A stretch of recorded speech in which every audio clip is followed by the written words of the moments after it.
As Nigerians fly through neighboring airports in order to cut exorbitant air ticket costs, the federal government says it's working out measures to address a $464 million debt owed to foreign airlines.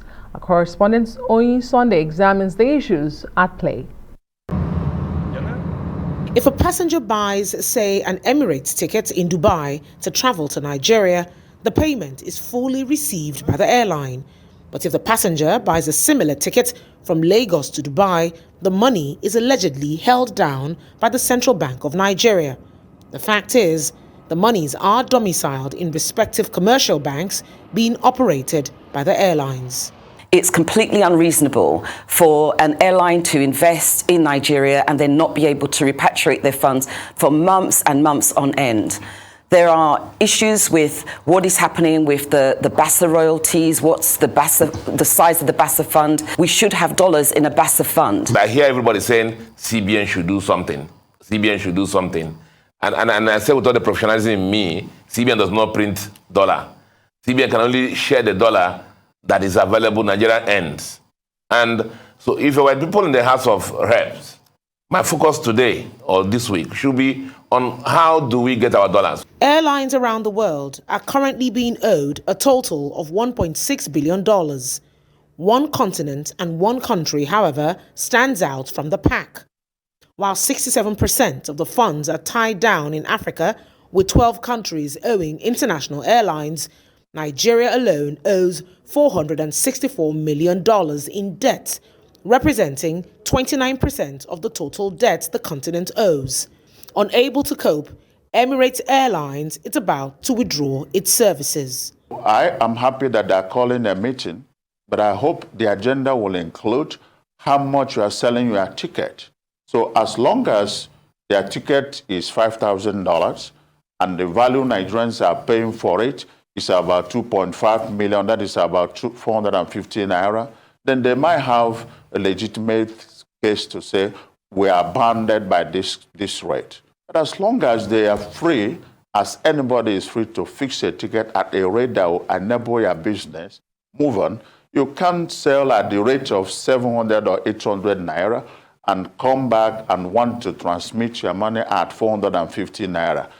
I think that's just what CBN is trying to protect, and we should give them kudos for that. If they had been allowed to sell those tickets in dollars in the first place, they would have had the ability to repatriate their money. But because of the CBN regulations, they were forced to sell in Naira. And now, against the terms of BASA, they're not able to repatriate those funds on demand. Cash flow is key to the business sustainability of airlines, and their inability to repatriate their funds impedes their operations and limits the number of markets they can serve. With a population of over 200 million people, the Nigerian market is hard to ignore. To stay afloat, the average Nigerian traveler is paying the price as international tickets sell for double or triple the price obtainable in countries that aren't owing. The alternative is they're pushing passengers to a special URL to go and actually have to buy their tickets to go and source their dollars or the parallel market and buy their dollars for them so that they can get their money for tickets paid real time. Aviation experts have calculated that if these foreign airlines may go their threat and indeed pull out, Nigeria will be losing as much as $1.36 billion. So it really not make sense that looking at both ends of it, the federal government is right in trying and assuring these airlines that indeed they will ensure that they are able to repatriate their money, looking beyond politics. The Nigerian government plans to address the issue. How it plans to do it is yet to be seen, as it grapples with low revenue and the shortage of foreign exchange which has plagued the country's economy without a solution in sight. Meanwhile, do local airlines have the capacity to meet demands? Oyin Sunday, Arise News. Thank you, Oyin Sunday, for that report. And joining us now to discuss this is the chairman and CEO of Westlink Airlines, speaking about Captain Ibrahim Msheila. Thank you so much for being here, Captain. And of course, this is a conversation that I wish we didn't have to, but of course here we are. $600 million trapped in Nigeria. And of course, according to IATA says that money might get up to, $1 billion by December. So you as a professional, you've been in the airline industry, but here in Nigeria and abroad, what are the options really now open to Nigeria as it stands? Thank you, and good evening, and thank you for having me. Well, I think since we have said that the government is now looking at it, it's a good news, because how did we get here in the first place? There is bilateral air service agreement between nations, and there are terms and conditions inside there. Now, I know also, I'm not an economist, but I know that there is a ticket pricing. The bilateral air service agreement will have a ticket rate, fixed rates for airlines, which they vary from time to time, which at the moment is about 400 and something exchange rate. Now, you can have a parallel market also, which is either illegal or allowed. And if you allowed, like in our case here, then they have dual exchange rates. You need to look at the bilateral air service agreement and see, in that air service agreement, what was the terms of repatriation of excess funds? Is it on parallel market or CBN exchange rate at any point in time? I believe now it's on CBN exchange rate. So usually you see the airlines would utilize, they will have some local staff and local expenditure, which they will have here. And then they will use part of that money. True, we buy the tickets in Naira, it goes into their account. And then they're supposed to repatriate the excess that is left. But they are unfortunately unable to do so because Nigeria is having its own challenges at the moment, which is appreciable, right? But the government should be able to also look at it that they should see to the agreement that we meet up international trade agreements. Otherwise, it spells doom to the nation. Now, why are we not able to do this? It's because, you see, we do not understand it because we are not reciprocating anything. Since the 70s, we should have had our own airlines. If we had our own carriers now doing the job, whether it's national carrier or flag carrier, whatever name you call it, would have actually reduced the volume by maybe half or 70%.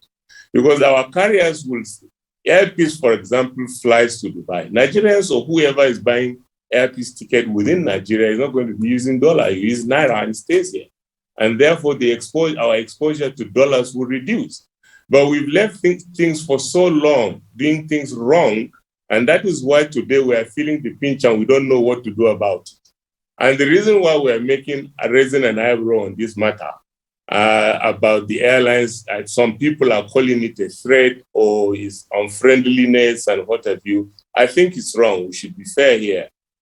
Because if we have an agreement, we are not reciprocating, then that's the issue. And it's not only this dollar pressure on Nigeria that's the problem. We also have price fixing.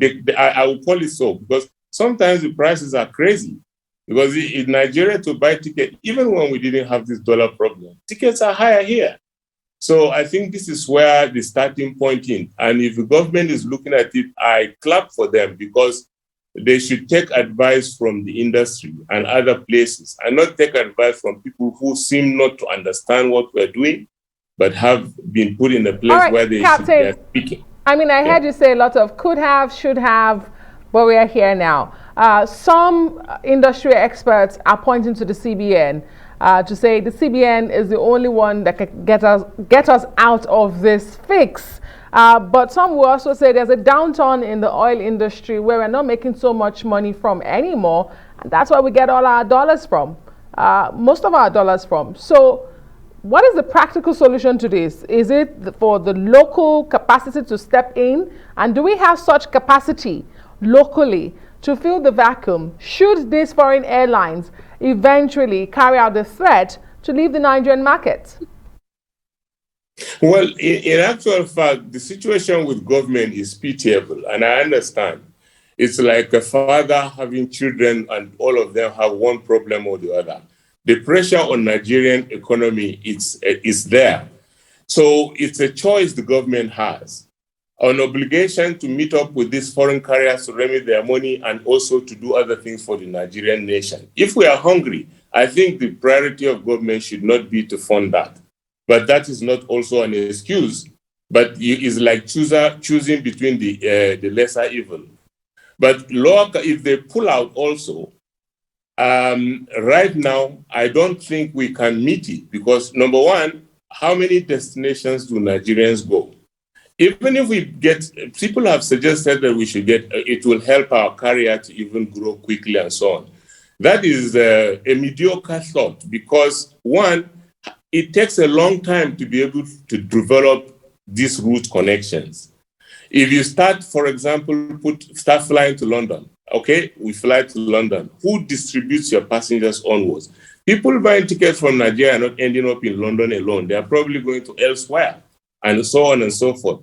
And before yes, we can be, we have airlines that are IOSA certified, which means IATA, they're in the IATA clearinghouse. But how about the trust? You need to become part of these alliances. You don't just jump into an alliance just like that. You have to have some time and credibility and so on, because you align with someone who delays his flights. What are you going to do? Imagine if we align with Nigerian Airlines now, coming from Europe and distributing. It will take a bit of time to actually build that trust, which is understandable. But you know what, Captain, we still have to look at the fact that as it stands right now, about 27 foreign airlines actually ply their market here in Nigeria. But at the end of the day, Nigerians are still paying heavily. Even prior to all of this crisis with the FX and all, it is reported that Nigerians pay up to 3 times the amounts we pay compared to our African neighbors here. But the question is, all of this is what we're seeing now as a nation. How can we move forward in a way that we're able to come out of this crisis stronger and build local capacity? Now, it's a very big question here. And what I'm about to say may upset a lot of people, but we've never taken aviation seriously in Nigeria. We say we are supporting airlines, we don't do it. The unfortunate thing is that some people praise government for whatever reason, and the top part of government believe that these things are really happening. For example, the spare parts that airlines are supposed to have waivers on, we are still having problem getting it. And yet, we could go on and on with the list. But what we need to do is create a deliberate policy to develop this industry. Deliberate in the sense that whatever we do, we should look at it with standard and compare it to international standards. For example, I've said it times and times again, aviation is on IGR, and the reason why your tickets are more expensive is not because of what's going on now. No, it's because everything business you do has a cost. So, for example, you have the aviation industry today. It's on IGR, but what does an airline need from the government to operate? It needs air traffic control, air navigation system, the airport authority, that's FAN, and FAN has the security, and NAMA, National Airspace Management, the ANS. And then, of course, the CAA regulates everyone. But today what we see is this. The cost of providing service to the airlines in Nigeria is high because we've got, instead of 10 people employed to give the service, we have got 3,000 people doing the same thing.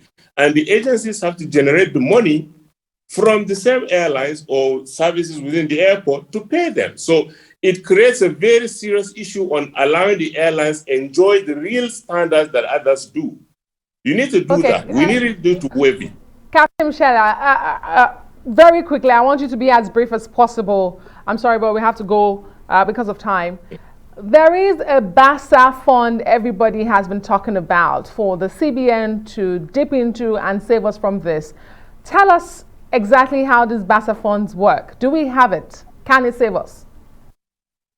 Well, the last time I checked, I think around 2013, 2014, I'm not so sure, we were assembled and told that there will be no more commercial agreements, which means that generates the funds for us. So I don't know that we still have BASA funds. But if we do, that BASA fund is supposed to be dedicated to the aviation system.